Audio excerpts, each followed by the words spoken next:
Hi, my name is Phil. I like talking about politics. And a few days ago, a key provision of the Online Safety Act came into force. People around the country found themselves having to prove their identity to access certain content online. But due to people not entirely trusting the sites which provide that content, many decided to just use a VPN to get around the problem. VPN sign-ups were reportedly increasing by 1,400% in the first couple of days. So is this a problem, and is it something which may have caught the government out on? But first, for daily news and politics, please click the subscribe button to stay notified. So, midnight, July 25th, 2025, the internet in the UK was supposed to change forever. The online environment, and especially social media, had become a Wild West. The only laws governing what we could access were passed in the 1980s. Years before most people had internet access, and certainly years before social media even existed. As always, successive governments have been playing catch up, and the Conservatives finally grasped the nettle and spent about 7 years developing some modern laws. Unfortunately, this 7-year period represented some of our most unstable periods of government, with like 4 or 5 different prime ministers, a revolving door of secretaries of state, which meant that the end result was a bit of a pig's breakfast. Experts were not shy about saying so when this was passed 2 years ago. It was widely acknowledged that more would need to be done, but now it's against a backdrop of an insane and vengeful US president who views any moves to regulate the online space with deep suspicion. The Online Safety Act promised to make the UK the safest place in the world to be online. But in that very same hour, something else happened. Something the government may or may not have planned for. One VPN provider, Proton VPN, had reported that sign-ups from inside the UK shot up by over 1,400%. Not really a small niche protest, is it? That's a digital rebellion, isn't it? It's a massive, instant and stunningly simple rejection of one of the most controversial laws, shall we say, in like the past few years. This is the story of how a single simple tool is challenging what is effectively a £1 billion law. What it means for privacy, what it means for the UK's grand plan to ultimately protect children, may just create a new problem. So what exactly is this Online Safety Act? So on paper, the aim of it is something like no one's really going to argue against. It's protecting kids and vulnerable people from harmful content online. After years of back and forth, the government and the regulator Ofcom decided on a solution. A new legal framework which puts the responsibility on social media companies. And the public approve of that, as well as search engines and, of course, any site with user-generated content, so that you can shield particularly children from things like pornography, self-harm content, other material that is causing material harm to children. You know, the part that kicked in on July 25th and has caused a lot of fuss is the enforcement of what is certainly highly effective age checks. The old days of just ticking a box going, yes, I'm over 18, that's gone. Now, any site hosting adult content or content deemed harmful to kids has to put up real robust age gates. And what does robust mean? Well, Ofcom gave a few options. You could use the camera for facial age estimation. AI will take a look at you and go, yeah, you look like you're over 25 to me. Or you might have to provide your credit card details for a check or upload a photo of your driver's license or passport. Major platforms, even ones you might not think of, have started to comply with this. There's been reports on things like Reddit and Blue Sky of people being locked out of mature content or even their own direct messages until they prove their age. And thousands of websites that host adult material have begun rolling out these new measures. The government and Ofcom have argued this is a vital step. They point to a lot of very worrying statistics about online harm. It's very real. There was a report from a charity, Internet Matters. They found that just before the law came into effect, you had about 77% of kids in the UK between 9 and 17 years of age have experienced some form of harm online. That's an 8% jump from the year before. So from their point of view, what this is, it's about protecting children. You know, they say the systems are designed with privacy in mind.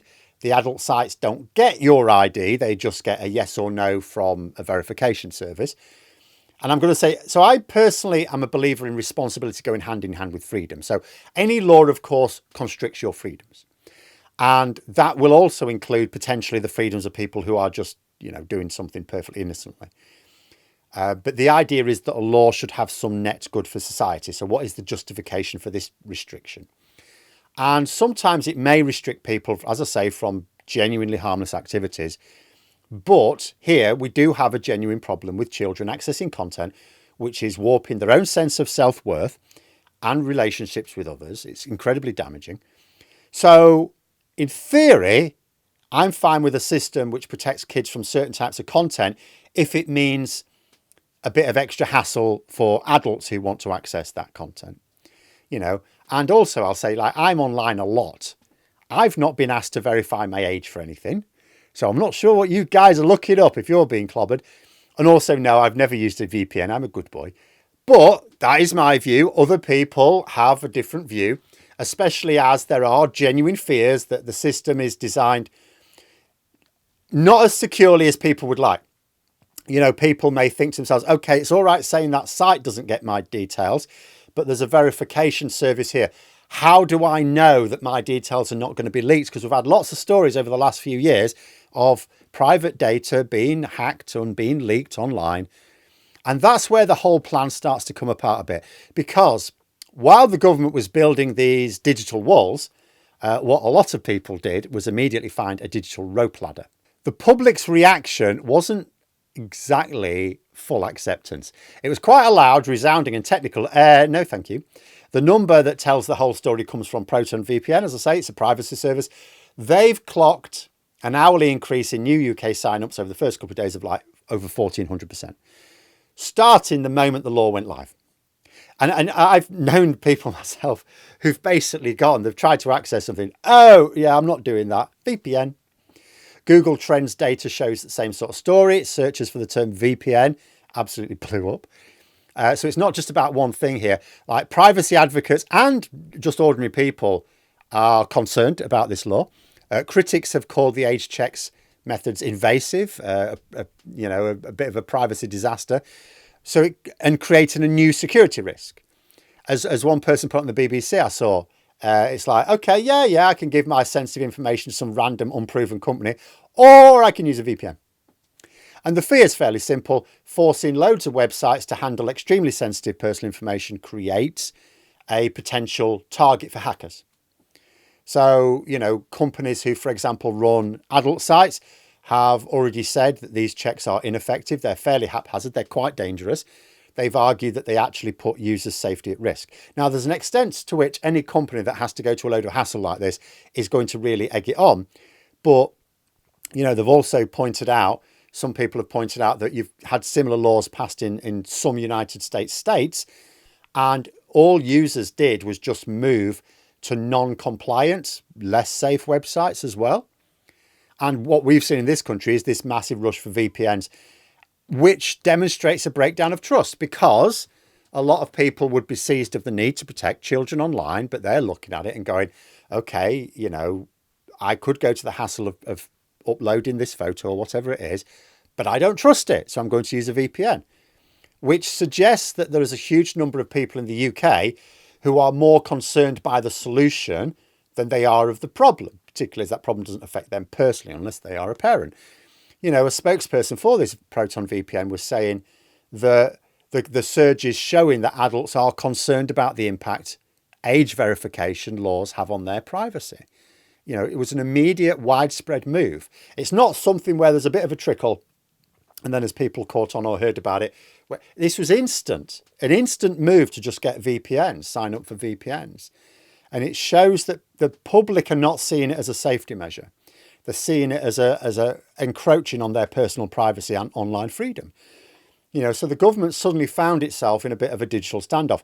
So it's built this fortress, very effective for what it needs to do, but the public has just been handed a key to the side gate. And that key works for anyone. So in terms of how a VPN works, how does this make these expensive, complicated age check systems pretty much obsolete? Very, very simply, a VPN works by creating a secure, encrypted route for your internet activity. Routes your connection through one of its own servers somewhere else in the world. So to a website you visit, you're not browsing from the UK. You might be sat in the UK, but you could be from Paris or New York or Tokyo, as far as the site is concerned. So since the Online Safety Act's age checks are triggered by a user being in the UK, it's just UK law, just telling the internet, no, I'm not in the UK, I'm in Morocco, that makes the law vanish. So for the user, the age gate pop-up just never appears. It's a clean, effective, perfectly legal workaround. Regulators and experts are aware of it. Ofcom have said, yes, this is a huge challenge. They've stated that it will be illegal for platforms to encourage people to use VPNs to get around the checks, but people know about them. There was a solicitor who was saying, they've seen little evidence that this cannot be easily circumvented by a basic VPN, which a lot of people already use. And we've seen this explosion in more people using it now. So people are aware that this capacity exists. And that's where you run into a great and pretty worrying paradox in many ways. The law was made to protect children. But that tool, the tool that adults use to protect themselves, it would be different if a VPN was like something that was expensive and therefore out of the reach of most kids, and kids wouldn't have VPNs. You would think, well, it still solves the problem because the law doesn't mind adults accessing that content, just kids. So if a VPN was only something that realistically an adult could have, it's fine. But that's not the case. You've got teenagers who are much better at using these tools than their parents often. They have VPNs. The Online Safety Act has just accidentally given them a massive incentive to figure out how to bypass online rules. And if they do, then they're entering a digital space which has even fewer protections than before. And Ofcom has warned about this. They are aware. The regulator has said, if children use a VPN to bypass the age checks, yep, they're going to get no protection at all from the Online Safety Act. And that is the crucial flaw in the whole plan. The law creates, to coin a phrase, a two-tier internet. So one is for people who comply, good little boys like me, hand over their personal data. Well, not because I don't need to access those sites. But if I did and submit to the checks, or just don't use the offending sites, or use a VPN. Second tier, people who use a VPN, bypasses the system completely and loses even what were in the past very unfit for purpose safeguards, none at all in this new one, because it's designed without guide, because it's like the system is based on the idea children can't get through it. So now you don't need the guardrails at all. So the very group the law is designed to protect, curious teenagers, are the ones most likely to end up in that second unprotected tier if they can have access to a VPN. So instead of making the internet safer, this workaround could be pushing the most vulnerable into an online space, which is an even wilder Wild West than before. So when I alluded to the fact many experts were scathing about the Online Safety Act when it was passed 2 years ago, this is sort of why. There were a lot of legal and technical experts looked at it and went, yeah, this isn't going to work. They did, to be fair, warn that its provisions were not going to function as intended. The story of the Online Safety Act and this 1,400% VPN surge is more than, it's more than just something, of interest to techies. It's a case study of what happens when a government's need for well-meaning protection smashes into citizens' demands for privacy. The Conservative government were actually trying to protect children here. This was one piece of legislation not designed to screw people over for the benefit of billionaires. It was their one major moral piece of legislation. But what happened from the public's point of view is they rolled out sweeping online regulation schemes, which were severely inconvenient and actually worrying for the public. There was no easing in changes of behaviour. There was no getting the public ready with an information campaign to really bring the public on board and to explain to them what it was about and to also explain why we needed to get on board with it. So the government seems to have underestimated, successive governments, I could now say, how much people demand this digital freedom. And even if adults were going, okay, we see the need for it, yeah, okay, I won't use a VPN, that wouldn't stop teenagers doing it if it's something that's legal and easy to get. The result here is a law that's been undermined from the moment it's come into force. And while the Online Safety Act does have other parts to it, it's not just about age verification, this is the first most visible element, and it's been met with massive civil disobedience. And that leaves us with some fairly tough questions. So in trying to solve one problem, the Act may have actually created a bigger problem, and not even a bigger problem elsewhere, but a bigger problem for the very people it's trying to protect. So does forcing people to choose between the privacy and access to an open internet make anyone safer? Ofcom has said these changes are not a silver bullet. This is just the start of a long process. But this first start could be making things worse. And that's what some people fear, that it shows a fundamental flaw in the whole plan. The government's built a digital wall and people have just gone, oh, there's a hole in the wall there. I'll just walk through that. Now, for my money, this is a problem born of legislating reactively. Both Labour and the Conservatives watched social media emerge and at no point decided to consider, oh, maybe this new frontier needs some regulation, until the harmful aspects of it became so overwhelming they had to do something. Then they were always in a rush to catch up. Compounded, as I say, by the fact this was during a period of time where the government was constantly changing its leader and, as a result, constantly changing secretaries of state. There was no minister who was on this project for any length of time. So it had no real leadership. It's a lesson we need to stay ahead of the game with legislation rather than waiting until disaster strikes and then trying a bodge job. But let me know what you think in the comments below. For more content, you could subscribe to the channel or even join for access to streams and behind the scenes updates. Thanks for watching, and until next time, I'll see you later.